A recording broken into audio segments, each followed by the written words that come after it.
আমরা বাংলা মিডিয়ামে পড়াশুনো করেছি এবং গর্বের সঙ্গেই বলি যে আমরা বাংলা মিডিয়ামের ছাত্রী। এখনকার আধুনিকা মহিলাদের দৃষ্টিভঙ্গি থেকে আমি কবিতাটি বলছি।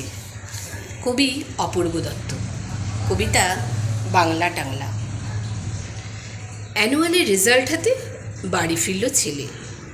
মা বলল, কোন পেপারে কত নাম্বার পেলে? হিস্ট্রিতে মম 84, ম্যাথসে 90।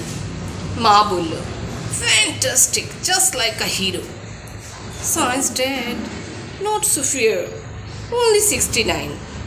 ইংলিশে মম 92, অল টুগেদার ফাইন। জিওগ্রাফির পেপারে তো 100-এ 100। ডুবিয়ে দিল বেঙ্গলিটাই, ভেরি পুয়ার গ্রেড। ছেলের মাথায় হাত রেখে মা ঠোঁট বেঁকিয়ে বলে, নেভার মাইন্ড, বেঙ্গলিটা না শিখলেও চলে। বাবা বলল, বেশ বলেছ বঙ্গমাতার কন্যে, বাংলা টাংলা আমার মতো অশিক্ষিতের জন্যে।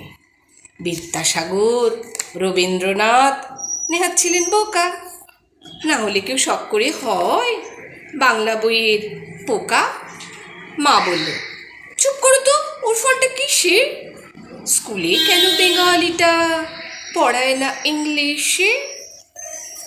ভালো লাগলে একটা লাইক করে দেবেন।